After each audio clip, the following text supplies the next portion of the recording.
우리 가족은 나와 나보다 2살 많은 대학생 누나, 그리고 부모님이 계신다. 부모님은 평범한 가정의 어머니, 아버지셨고 누나는 여자대학교에 다니고 있는데 뛰어나게 예쁜 얼굴은 아니었지만 날씬한 몸매에 호감이 가는 얼굴이었다. 나는 나의 누나와 사랑에 빠졌다. 좋아요. 구독 눌러주세요. 나는 작년에 수능을 쳤지만 예상외로 내 실력보다 점수가 너무 낮게 나와서 원하는 대학에 가지 못하고 어쩔 수 없이 1년 재수를 하고 있다. 1월부터 마음먹고 공부를 시작했으니까 재수를 시작한 지 4개월째다. 그런데 공부라는 것이 항상 책상 앞에만 앉아 있다고 해서 되는 것은 결코 아니다. 가끔씩은 바람도 쐬러 가고 친구들과 만나서 술도 한잔 마시고 그렇게 스트레스를 풀어줘야 다시 마음 먹고 공부에 예진할 수 있었다. 그런데 난 여자친구가 없다. 그리고 여자와의 경험도 없었다. 친구들과 가끔 모인 술자리에서 누구는 야, 걔가 어제 여자친구와 만났는데 거사를 치렀다는 거 아니냐? 너희들 해봤냐? 너무 좋더라 흐흐 라고 자랑을 할 때도 있다. 그럴 때면 난 가끔 친구들이 부럽기도 하지만 그렇다고 해서 그들의 그 경험이 부럽다고 느껴지진 않았다. 왜냐면 나도 언젠가 경험할 일이니깐 말이다. 어느 날이었다. 공부를 하다가 머리가 멍한 게 답답해서 바람을 쐬고 싶었다. 그래서 잠시 밖에 가까운 공원이라도 다녀오기로 했다. 나는 그 당시 오토바이가 하나 있었는데 수능 끝나고 아르바이트 했을 때 대달을 하려고 하나 구입한 것이었다.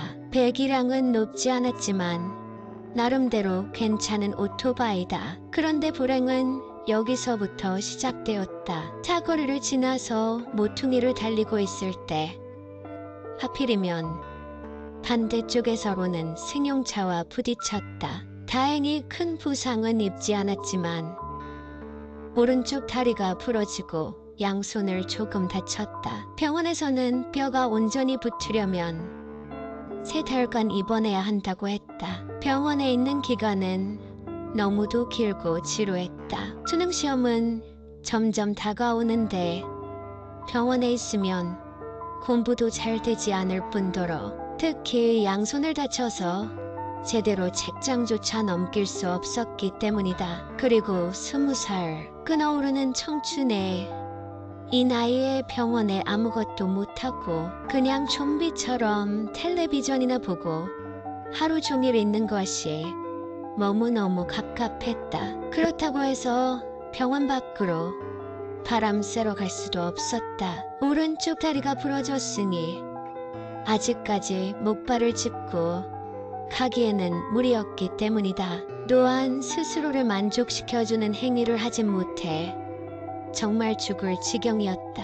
나는 욕구가 꽤 강해서 하루에도 12번 야동을 보면서 욕구를 해소했는데 지금은 손을 다쳐서 도저히 할 수 없었다. 손만 괜찮아도 그게 가능할 텐데 말이다. 큰 불일의 경우에는 엄마가 도와주거나 아무도 없을 때는 침대에 있는 배를 누르면 직원이 와서 휠체어에 태워 환자 전용 화장실로 데려갔다.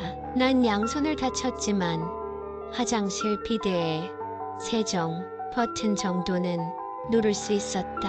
아직 입원한 지 1달도 채 되지 않아서 붕대를 풀려면 1달이나 더 있어야 한다. 진짜 이거 정말 미칠 것 같다. 만약에 나중에 퇴원하고 위로를 한다면 정말 엄청 특별한 느낌을 받을 것 같다. 그나마 내 기분이 해소되는 것은 부모님과 누나가 병문 안을 자주 와서 함께 휠체어를 타고 외출하는 것이다. 아버지는 직장에 나가시고 보통 어머니께서 매일 병원에 오셨는데 아빠의 외할머니가 아프다고 해서 급히 시골로 일주일 정도 내려가셨다. 그래서 대학교 다니는 누나가 병문안을 왔다. 너 이제 괜찮아? 아참, 내 오토바이 아빠가 팔았다. 이제 절대로 오토바이 타지 마. 오토바이 타고 다들 사고 나서 후회하잖아. 라고 누나가 말했다. 착하고 귀여운 내 누나. 그래, 알았어. 오토바이 타지 않을게. 나도 이제 오토바이 무서워. 그러면서 누나는 잠시 일어선다. 그래서 내 쪽으로 다가온다. 왜냐면 점심시간이라서 밥을 먹어야 하는데 나는 스스로 밥을 먹을 수가 없어서 누군가가 떠먹여줘야 하기 때문이다. 점심 먹여줄게. 누나가 말하면서 숟가락을 내 입으로 가지고 온다. 그러자 본능적으로 누나의 옷차림을 본 순간 나의 가공육에도 반응이 나타나기 시작했다. 입 벌려봐. 밥 먹여줄게. 누나가 말했다. 그러면서 내가 그때 덮고 있던 이불이 밥을 먹이는데 좀 거추장스러워서 누나는 이불을 내 발 아래로 내렸다. 그런데 앞불사 나의 가공육이 누나의 볼륨 있는 몸매를 보자 반응한 게 티가 났다. 나는 평소에도 사이즈가 좀 큰 편인데 반응이 나타났으니 누나도 그걸 눈치챘는지 조금 황당한 눈빛이었다. 너무 민망하지만 내가 이 몸 상태로 다른 조치를 취할 수도 없었다. 너무 무안했지만 그냥 이 상태로 놔둘 수밖에 없었다. 누나도 나를 보고 놀랐지만 너 뭐냐, 왜 이러냐고 직접적으로 언급할 수 없었기 때문에 그냥 모른 척하고 숟가락으로 밥을 떠먹여줬다. 그러나 그런 상황이 나를 더욱 흥분시켰다. 내 무기는 계속 커진 상태로 있었다. 순간 전에 인터넷에서 읽었던 야설이 떠올랐다. 누나가 병원에 있는 몸이 불편을 위해 동생을 위로를 대신 해준다는 내용이었다. 그렇지만 야설은 야설일 뿐 현실과 다르다. 라는 것은 누구나 다 아는 사실. 아무 말도 하지 못하고 누나가 떠먹여주는 밥을 먹고 있었지만 혹시나 가능할 수도 있지 않을까 라는 생각도 들었다. 내가 있던 방은 2명이 한 방에 쓰는 방이었는데 한 명이 어제 퇴원해서 현재 나 혼자 지내고 있었기 때문에 주변의 시선은 상관없었다. 난 밥을 씹으면서도 어떻게 할까 생각하다가 마침내 결정했다. 누나 왜? 나 부탁이 있어. 뭔데? 이걸 말해야 하나 말아야 하나 순간 아주 고민되었다. 그런데 나도 모르게 질러버렸다. 말하기 좀 그런데 말해봐 누나. 톤으로 나 좀 도와주면 안 돼? 병원 생활 오래 하다 보니 미치겠어. 기어코 나는 말하고 말았다.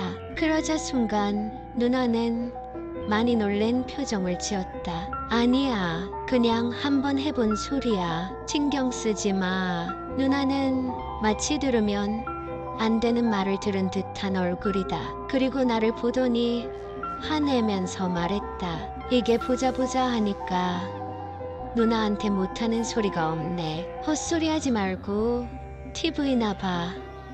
그리고 TV를 틀었다. 그러나 TV 내용이 눈에 들어올 리가 없다. 계속 머릿속엔 딴 생각만 품고 있었는데 다시 반응이 오기 시작했다. 누나가 이불을 안 덮어놨기 때문이다. 그러자 눈치 빠른 누나가 또 다시 눈치챌 것 같다. 하지만 이번에도 모른 척 하고 있었다. 이렇게 10분 정도 병실 공기가 차가워졌고 우리 남매 사이는 마치 미팅에서 처음 만나는 사이처럼 무척 어색해졌다. 나는 내가 먼저 꺼낸 이 상황을 어떻게 수습해야겠다는 생각이 들었고 뭔가 먼저 말을 꺼냈다. 누나, 왜? 아니야, 그냥 말을 하려다가 순간적으로 누나 얼굴을 보니 할 말을 잊어버렸다. 내가 너무 쇼킹한 말을 해서 누나가 화가 났는지 얼굴이 조금 일그러져 있었다. 그리고 또 다시 우리는 10분 정도 아무 말도 안 나는 듯 그냥 병실 벽에 있는 TV만 봤다. 이미 내뱉은 말을 다시 주워 담을 수 없고 미안하다고 말하려고 했으나 차마 입에 말이 떨어지지 않았다. 그런데 그때였다. 누나는 그 후에 아무 말도 하지 않더니 몸을 내 쪽으로 옮기기 시작했다. 그리고는 문 쪽으로 다가가더니 문을 굳게 잠그는 것이었다. 즉 외부에서 못 들어오게 막은 셈이다. 그리고는 내 요구대로 해주었다. 지금까지 내 몸을 혼자서만 보다가 여자 앞에 보이는 건 처음이다. 특히 다른 여자도 아닌 누나를 말이다. 이 공간에 고백하건대 나와 누나는 피가 섞인 친남매는 아니다. 엄마가 누나를 임신했을 때 임신 중독으로 누나를 어렵게 낳았고 누나에게 동생을 만들어 주자고 하고 나를 보육원에서 데리고 온 것이었다. 나는 어릴 때부터 나를 귀여워해주고 내 편을 들어주는 누나를 좋아하고 있었다. 스스로 만족스러운 시간을 보낼 때 상상하는 여자는 늘 누나였다. 그런 누나가 지금 내 앞에 있다. 누나는 내 어려움을 알고 이렇게 다정하게 도와주는 걸 보니 분명 천사가 맞다고 생각했다. 나는 너무 좋은 느낌을 받았고 속으로 이렇게 다짐했다. 내 몸이 회복되는 날 누나에게 고백하기로 말이다. 그렇게 누나는 병원에 와서 나의 어려움을 해소해줬고 나는 몸이 다 나아 부모님과 집에 돌아가게 되었다. 그리고 수능이 100일도 남지 않은 어느 여름날의 사건이 일어났다. 누나는 방학 막바지라 아르바이트를 마무리하고 며칠 쉬고 있을 때였다. 엄마는 장어를 사러 가신다고 하고 대형마트에 가셨고 나는 누나와 에어컨을 틀고 더위를 식히고 있었다. 누나에게 모르는 문제를 풀어달라고 하고 다가갔는데 사실 그건 핑계였고 그날은 반드시 누나와 일을 치러야겠다는 생각이 들었다. 마침 누나의 볼륨 있는 몸매에 내 몸이 굳건 달아오르기 시작했기 때문이다. 누나에게 우리 한 번만 하자. 나 그러면 더 집중이 잘 될 것 같아. 응? 누나하고 누나를 바라보았다. 너 미쳤냐?